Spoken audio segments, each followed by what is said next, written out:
Abrimos a Bíblia Sagrada, a primeira carta de Paulo aos Tessalonicenses,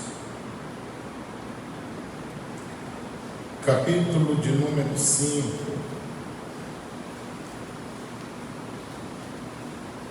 versículo de número 2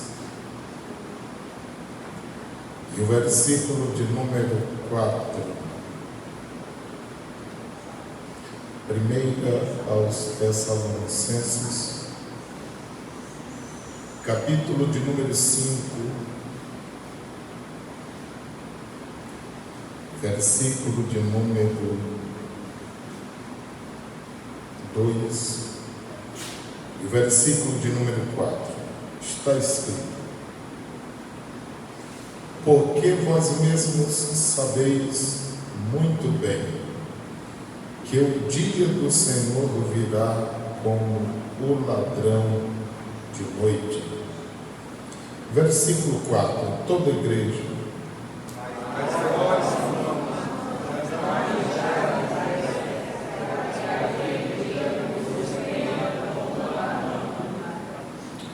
Mas vós, irmãos, já não estáis em trevas, para que aquele dia vos surpreenda como um ladrão.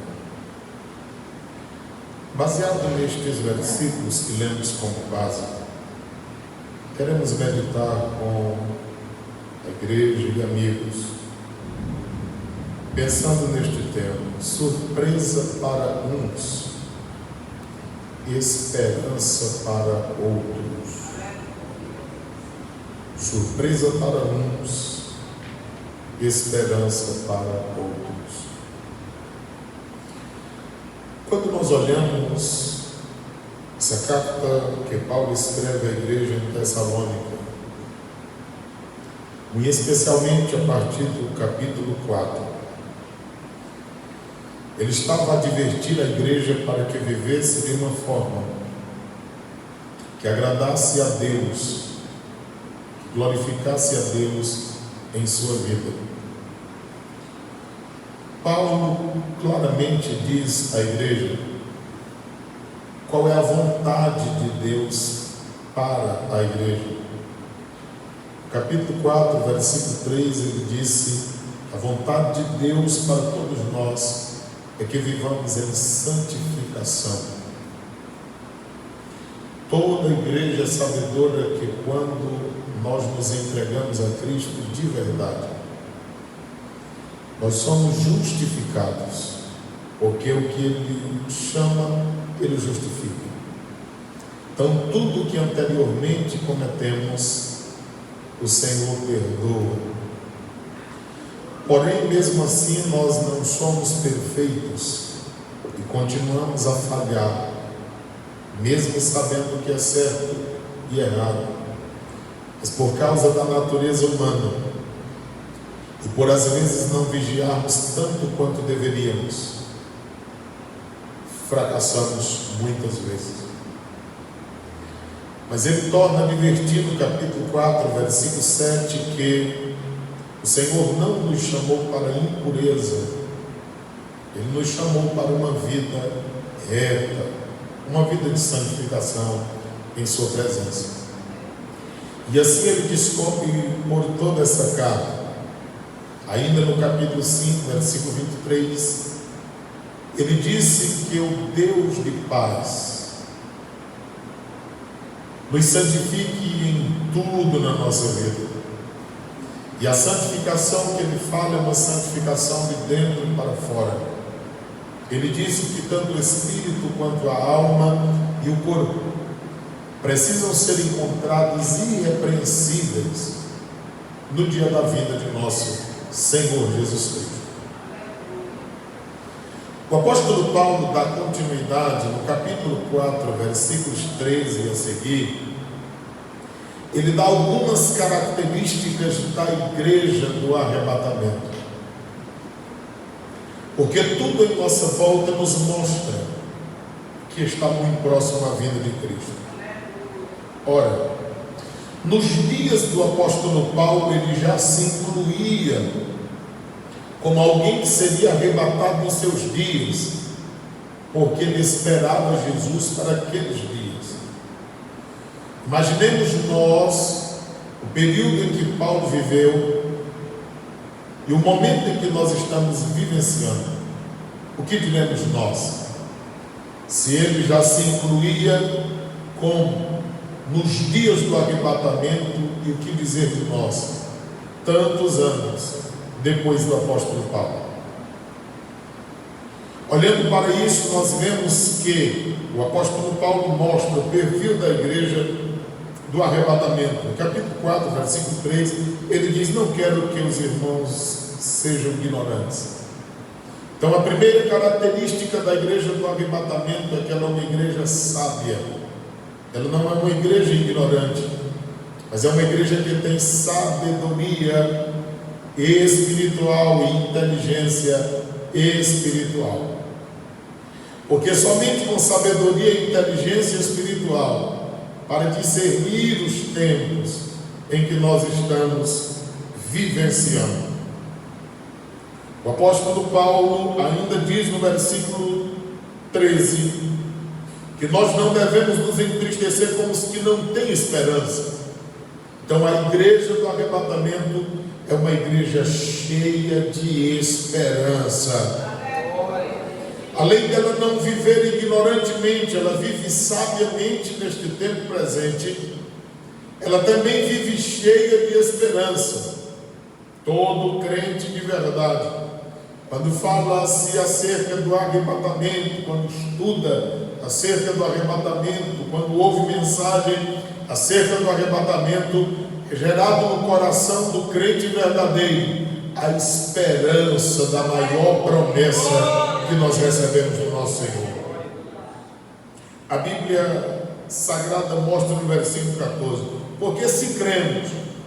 Então a igreja do arrebatamento é uma igreja cheia de fé. E eu louvo a Deus porque João disse em 1 João 5,4: essa é a vitória que vence o mundo, é a nossa fé. Não é qualquer fé e não é toda a fé, porque há pessoas crendo em diferentes tipos de coisas, mas nós cremos no Deus verdadeiro, na palavra verdadeira. Então a fé que vence o mundo é a nossa, porque ela é fundamentada no verdadeiro Deus. O texto sagrado nos diz ainda, no versículo de número 15, dizemos-vos, pois, isto pela palavra do Senhor. A igreja do arrebatamento é uma igreja bíblica, é uma igreja que ama a palavra, é uma igreja que está pautada na palavra do Senhor nosso Deus, e nós não podemos abrir mão da santa e poderosa palavra do Senhor nosso Deus. Ainda vemos no versículo de número 18, que a igreja do arrebatamento, portanto, consolai-vos uns aos outros. A igreja do arrebatamento é uma igreja consolada e uma igreja consoladora. A desespero no mundo, as pessoas correm de um lado para o outro, mas a verdadeira igreja de Cristo, ela está consolada em Deus e ela está consolando aos outros, porque o Espírito Consolador, ele habita dentro da vida de cada crente. Glória a Deus por isso. Nós vimos até aqui que Paulo fala do perfil de uma igreja que vive em santidade, fala das características de uma igreja do arrebatamento, mas como todos nós sabemos que o arrebatamento da igreja, a vida de Cristo, está dividida em duas fases. A primeira fase virá para a igreja. Somente aqueles que estão em comunhão perceberão e ouvirão o toque da trombeta. E por isso dizemos que ele virá de uma forma misteriosa para aqueles que não estão preparados. Mas para aqueles que estão aguardando, eles ouvirão o soar da trombeta e subirão ao encontro do Senhor.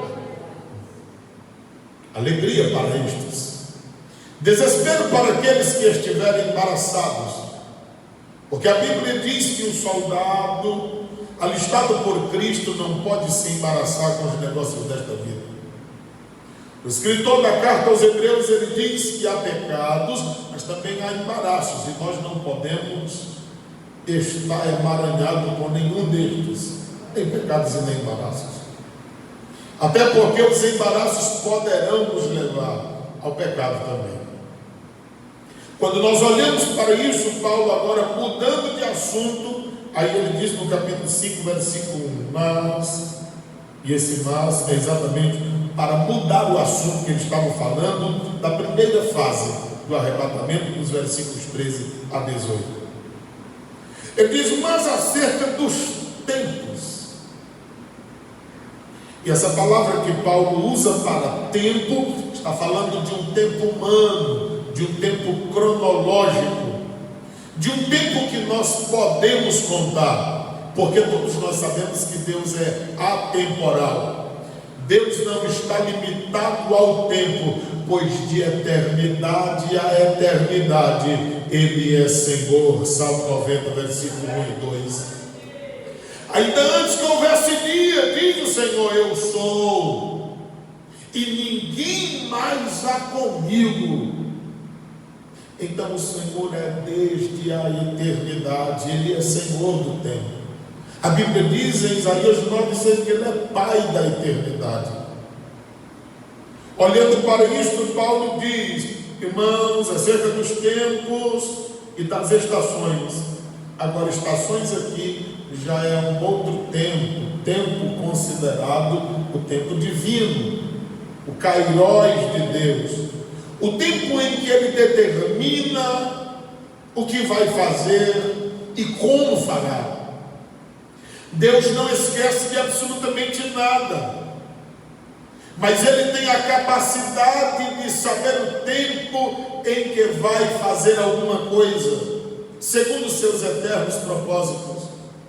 Por muitas vezes, se você ler a Bíblia Sagrada, você encontrará dizendo, e lembrou-se Deus de, e lembrou-se Deus, não é que Ele estava esquecido, mas é que chegou o tempo em que Ele havia determinado para agir na história dos seres humanos. É por esse motivo que Paulo faz essa separação do tempo dos homens, do tempo de Deus, e ele diz, não necessitais de que vos escreva.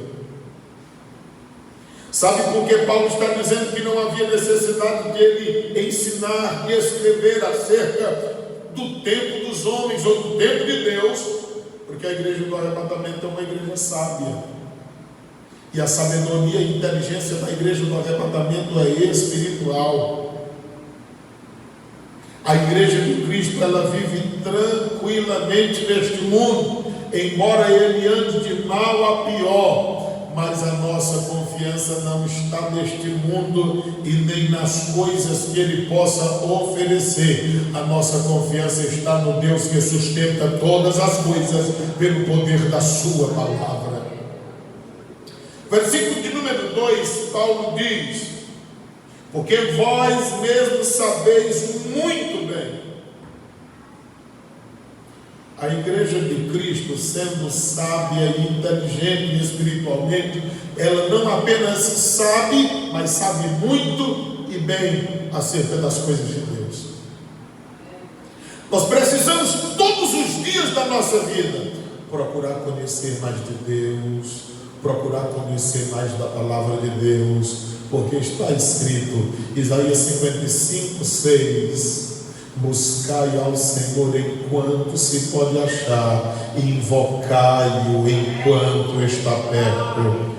É verdade que se nós o buscássemos sem que Ele deixasse ser encontrado por nós, nós jamais o encontraríamos, mas Deus é desejoso que nós o busquemos, e quanto mais nós o buscarmos, mais Ele se revelará a nós e deixará ser encontrado por nós, porque Ele quer que nós sejamos conhecidos dEle e Ele seja conhecido de nós, como Ele conhece a cada um de nós. Isso é tão verdade que Ele colocou em nós o seu Espírito Santo, e o Espírito Santo, ele penetra a grandeza grandeza de Deus, a sabedoria de Deus, a mente de Deus, para trazer a nós o que Deus pensa, o que Deus quer, o que Deus deseja fazer. Mas infelizmente o ser humano às vezes busca muitos caminhos, menos conhecer a Deus. As pessoas pouco leem a Bíblia. As pessoas pouco frequentam os trabalhos de ensino.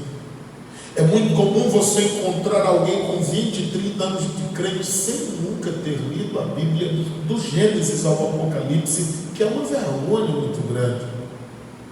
O livro que nós temos como a nossa única rede de fé e prática, nós nunca lemos, ou pelo menos uma vez ao ano, é vergonhoso para nós. E por causa disto, entre vós muitos fracos, outros doentes e alguns que já morreram. Nós precisamos amar este livro, conhecer este livro, ler este livro e viver este livro. O texto sagrado diz no versículo de número 2, que o dia do Senhor virá como ladrão. Muitos escritores fazem uma separação entre o dia de Cristo, subentendendo que é a primeira fase da sua vida para a igreja, e dia do Senhor, o dia em que a ira de Deus se revelará sobre a face da terra. E é exatamente isso que mostra nesse texto. Porque a primeira fase, eu disse aos irmãos que está do versículo 13 ao 18, o mas do versículo 1 está mudando de assunto, e aqui ele fala do dia do Senhor, ele fala do dia da vingança que cairá sobre a terra depois do arrebatamento da igreja. Quando nós falamos de arrebatamento da igreja, é porque nós cremos, temos certeza que ele virá. Na história ele deixou marcas de que esta promessa é fiel e verdadeira. E a Bíblia Sagrada fala 8 vezes mais da segunda vinda que da primeira. A primeira vinda de Cristo está falada um pouco mais de 300 vezes, ao tempo que a segunda vinda passa de 1000 bocado. Nós temos convicções que ele voltará, porque se a primeira vinda, ele veio em carne, esta é a primeira vinda, ele prometeu e cumpriu, quanto mais a sua segunda vinda, ele vem buscar um povo seu, zeloso de boas obras, e nós precisamos, adelantes, aguardar esse dia tão especial para aqueles que estão aguardando. O texto sagrado nos diz aqui que o dia do Senhor virá como ladrão de noite. Então, olhando para esse versículo, será surpresa para uns. Versículo de número 3: pois que, quando disserem a paz e segurança, então lhe sobrevirá repentina destruição. Quando a igreja do Senhor for arrebatada, a Bíblia Sagrada mostra que o anticristo terá vez na terra. É verdade que já nos tempos de João, 1 de João, capítulo 2, versículo 18, ele diz que já nos seus dias, como o povo sabia que o anticristo se manifestaria, muitas pessoas já se tinham feito anticristos. Porque naqueles dias o espírito do anticristo já estava atuando na vida de muitos, desfazendo da palavra, desacreditando na palavra, escarnecendo da palavra, nos tempos de João. Mas o anticristo ele só poderá assumir o poder da terra depois da igreja ser tirada. Porque há alguns dias falamos com os irmãos sobre isso. E baseado na segunda carta, só você virar uma página aí para frente, baseado na segunda carta está escrito, segundo aos Tessalonicenses 2 e 6, e agora vai saber o que o detém. E o detentor do anticristo, sem dúvida, é o Espírito de Cristo, para que a seu tempo próprio seja manifestado. Então, o anticristo só se manifestará quando o Espírito de Deus tirar a igreja da terra. Versículo 7: porque já o mistério da injustiça opera. Ou seja, há uma injustiça generalizada no mundo. Por quê? Porque esse mistério da injustiça gerado pelo anticristo está na terra, dando indícios que ele está se aproximando. Somente há um, é o Espírito de Deus, que agora resiste até que do meio seja tirado. Quando a igreja sair daqui, o Espírito de Cristo que conduzirá a igreja, com ela estará. É nesse período onde a Bíblia Sagrada diz: e quando disserem a paz. Porque no capítulo 6 do Apocalipse, os irmãos viram que sairá um moço montado em um cavalo branco, com um arco e que não tem flecha, com uma coroa que lhe foi dada, e ainda com uma possibilidade de vencer, ou seja, ter êxito no seu propósito. E aquele não é o nosso Cristo, porque o nosso Cristo, ele, ao invés de ter um arco, a Bíblia diz no Salmo 46 que ele quebra o arco e corta a lança e queima os carros no fogo. Mateus capítulo de número 2, versículo 1, diz que ele não precisa de que ninguém lhe dê nada, porque quando ele nasceu, as pessoas o procuravam e diziam: cadê o menino que é recém-nascido, aquele que é rei dos judeus? Ele já nasceu sendo o que é, porque o era desde a eternidade. O nosso Cristo é aquele que aparece em Apocalipse capítulo de número 19, que também vem montado em um cavalo branco. Mas no capítulo 6 vem de uma forma semelhante, porque o inimigo sempre procura imitar. É por isso que nós devemos ter muito cuidado com imitações. Você já viu em 1 de Pedro 5 e 8 dizendo: o diabo, nosso adversário, vive rugindo como leão. Mas quando você lê em Apocalipse 5, 4 e 5, está dizendo que Jesus Cristo é o verdadeiro leão da tribo de Judá. Ele não só ruge como, ele é leão da tribo de Judá, porque ele morreu como cordeiro, mas ressuscitou como leão da tribo de Judá, aquele que luta e pleiteia por nós. É por isso que nós confiamos nele. O capítulo 5, versículo de número 3 está dizendo: quando disserem a paz e segurança, porque o cavaleiro do Apocalipse 6, ele virá trazendo uma aparente paz, uma falsa paz. Por esse motivo aparece na cor branca do capítulo 6, para que possa enganar a muitos. A exemplo disso, Daniel viu no capítulo 9, versículos 24 a 27 de Daniel viu, e ele disse que ele fará uma aliança com Israel, enganando a muitos. Terá uma capacidade incrível de se pronunciar, de falar, e como as pessoas são levadas facilmente por quem fala bem, ele ainda terá poder para realizar milagres, e as pessoas são levadas a estas coisas. Então naturalmente ele alcançará e conseguirá conquistar muitos, para dar cumprimento à palavra de Cristo, que disse em João 5,40: eu venho em nome do meu Pai e vocês não me recebem. João 5,43: depois vai chegar um no próprio nome e vocês o receberão. Jesus já estava falando sobre ele, o anticristo.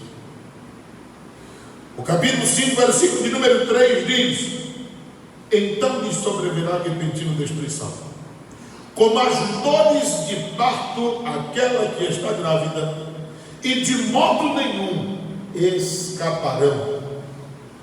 Todos sabem que as dores daquela que está grávida, quando está se aproximando o momento de dar à luz, as dores vão aumentando em intensidade e diminuindo o espaço de uma contração e outra. Não esperemos dias melhores, porque daqui para frente é só aguardar, porque as contrações serão mais fortes e diminuirão o espaço entre uma e outra, porque Jesus está às portas. O apóstolo Paulo diz em Romanos 8, 22 e 23, a natureza geme. Quem tem o Espírito de Deus, nós que servimos ao Senhor, também geme.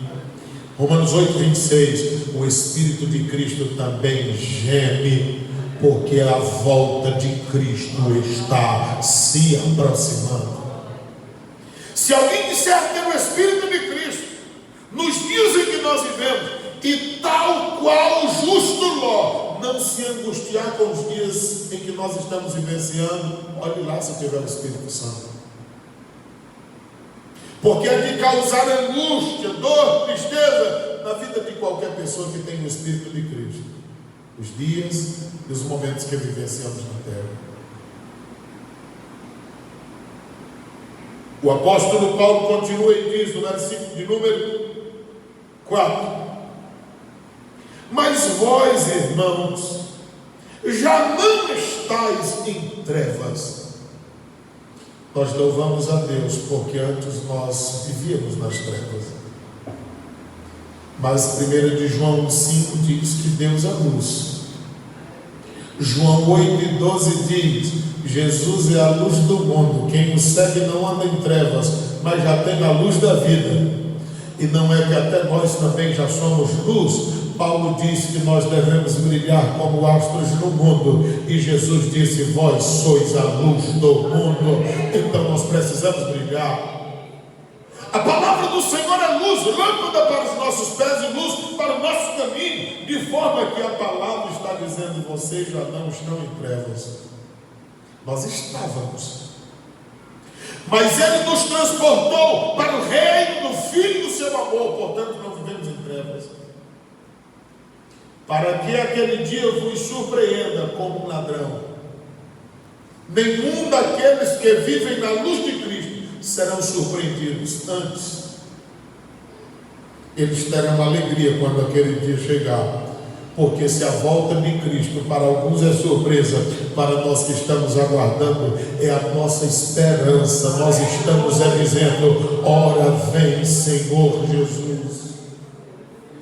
O versículo de número 5 diz: porque todos vós sois filhos da luz e filhos do dia. Nós não somos da noite nem das trevas. Como nós somos filhos da luz e como nós somos filhos do dia, nós devemos brilhar como filhos da luz. E nós devemos vigiar como nós andamos, falamos e vivemos, porque somos filhos do dia. É por esse motivo que quando alguém que vivia uma vida totalmente errada lá no mundo, e aparentemente estava tudo normal, mas no dia que essa pessoa se entrega a Cristo, que faz pelo menos 10% do que antes fazia, alguém já está com o dedo apontado dizendo: ei, você está fazendo isso, você não pode mais. E alguém até se irrita com isso. Mas por que isso? É uma perseguição? Não, é que você não é filho mais das trevas e nem é filho da noite. Você é filho da luz, e você deve andar como de dia, porque nós estamos à vista de todas as pessoas. A igreja precisa brilhar, porque ela é luz, e a igreja precisa andar como de dia, porque os olhos das pessoas estão fitos em nós. Mas o texto sagrado nos diz assim, que nós não somos da noite nem das trevas. Versículo 6: não durmamos. Há pessoas vivendo um sono espiritual sem precedentes. Você sabia que há pessoas que estão tão sonolentas que passam dias sem ler a Bíblia, semanas, meses? Você sabia que mesmo em um culto como esse, onde lemos a Bíblia Sagrada e a explicamos, às vezes a pessoa não tem alento para abrir a Bíblia e acompanhar? É a palavra que nos alimenta, é a palavra que gera esperança em nós, é a palavra que nos vivifica, é a palavra que nos enche de esperança, é a palavra que traz convicção que nós estamos tão próximos daquele que bem amamos, o nosso Salvador. É a palavra que faz isso em nós. Quantas pessoas estão desesperadas por não terem a palavra na sua vida? Nós não podemos andar assim em desespero, e por isso Paulo diz: não durmamos, pois como os demais, porque tem muita gente dormindo. Por esse motivo que o mesmo Paulo diz: levanta-te dentre os mortos, desperta, ó tu que dormes, e Cristo te esclarecerá. Em Efésios 5,14. Porque às vezes até mesmo no nosso meio há muitos dormindo, mas a palavra diz que nós não devemos dormir como muitos. Pelo contrário, nós devemos ser vigilantes, e ainda mais, sejamos sóbrios.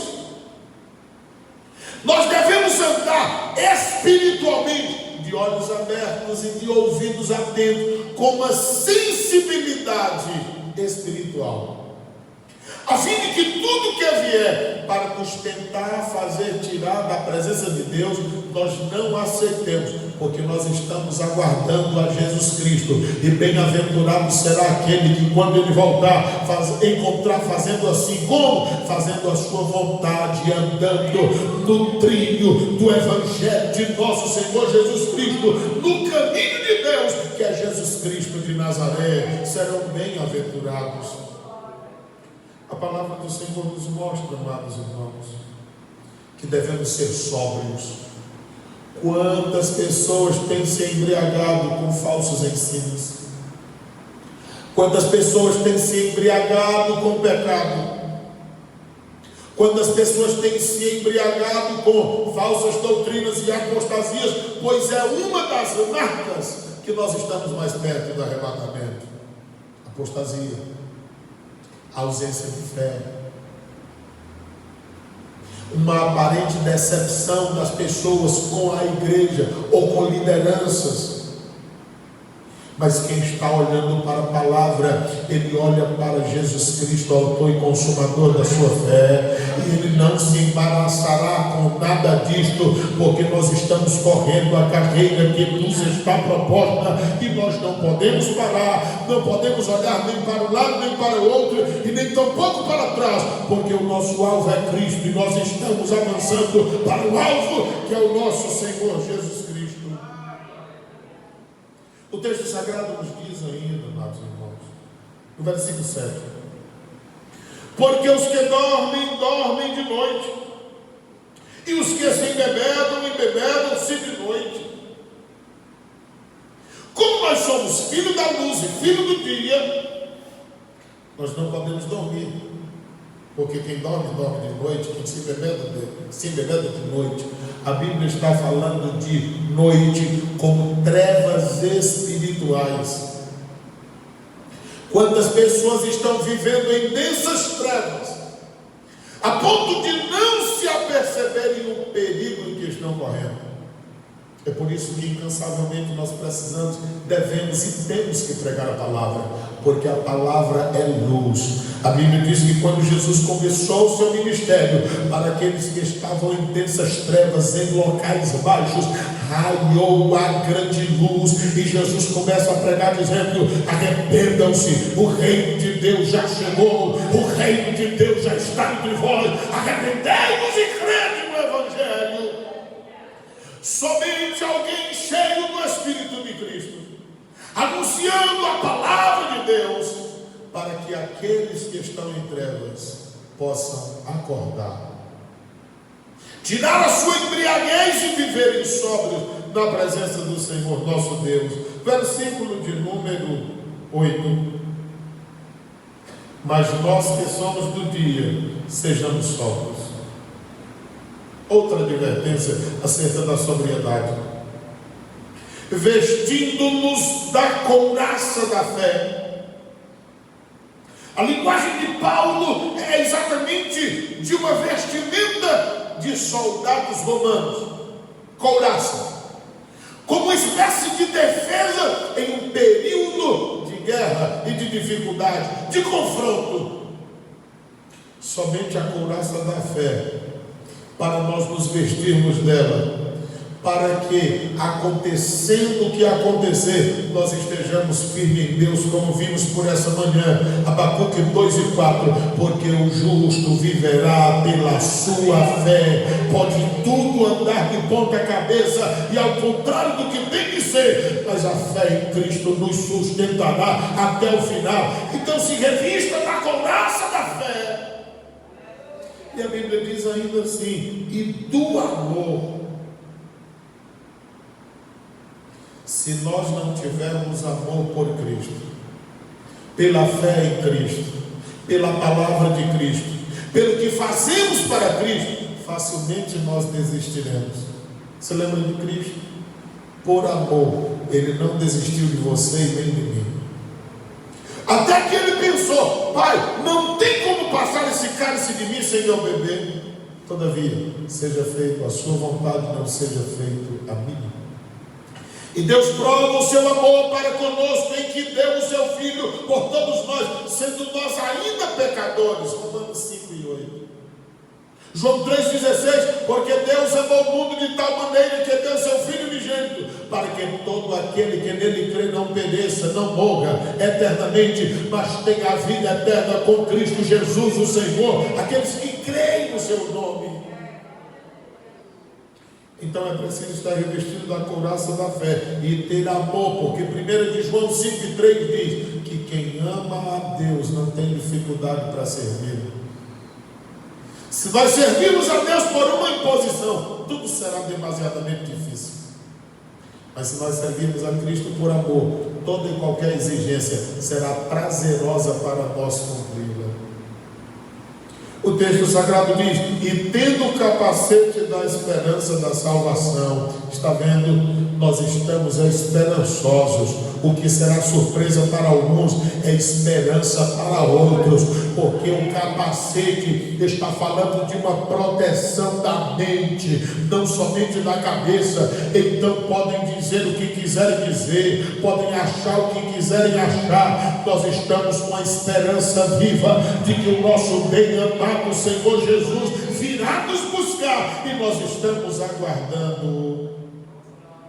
O texto sagrado nos diz ainda, igreja, versículo 9, porque Deus não nos destinou para a ira. Os dias em que a ira se revelará será após o arrebatamento da igreja, mas a igreja não será guardada para esse dia, porque Romanos 5:9 diz o seguinte: olha, se Deus no tempo que a gente estava no erro, Ele teve misericórdia de nós e nos salvou, nós estamos aqui. E agora, depois de salvo, Ele nos deixará padecer depois do arrebatamento? De maneira alguma. Paulo torna a reafirmar a verdade que ele coloca em Romanos, e ele diz aqui o seguinte: porque Deus não nos destinou para a ira. Ou seja, Ele tem algo melhor para nós do que ira. Ele tem algo melhor para nós. Aqui em 1 Tessalonicenses, se você voltar na página, capítulo 1, versículo de número 10, está dizendo: e esperar dos céus o seu Filho, a quem ressuscitou dos mortos. Precisa de uma certeza maior do que essa. O nosso Cristo não está morto, Ele está vivo. Nós temos certeza que Ele voltará. A saber, a Jesus Cristo, que nos livra de que, igreja? A ira futura ainda está para vir, mas nós temos a certeza que Deus nos livrará dela, porque Paulo nos afirma isso em 1 Tessalonicenses capítulo 5 e o versículo de número 9.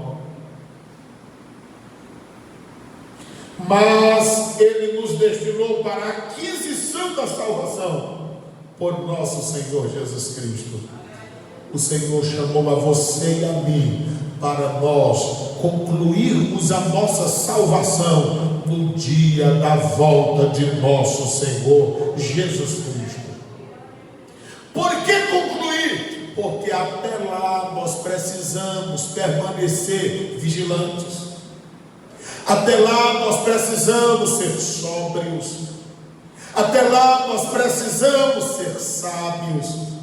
Até lá nós precisamos ser consolados e consolar uns aos outros. Até lá nós precisamos viver uma vida reta diante de Deus. Até lá nós precisamos nos desviar de tudo aquilo que quer nos distanciar de Deus. Até lá, Filipenses 1,6, Ele completará a obra que iniciou quando nós nos entregamos a Ele. E a palavra diz ainda no versículo 10,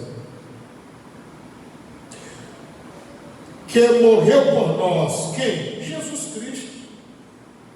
Para que quer vigiamos, quer dormamos, vivamos juntamente com Ele. O que Paulo está dizendo aqui é que aquele que morreu por nós nos deu uma segurança tal, quer vigiemos, ou seja, estejamos vivos,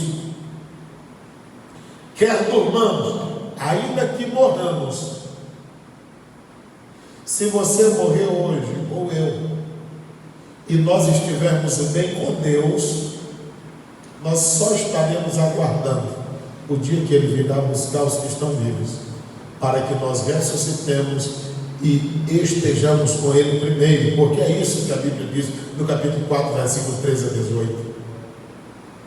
E o texto diz: ainda que vigiemos ou durmamos, vivamos juntamente com Ele. Ou seja, um dia todos nós estaremos com o Senhor para sempre.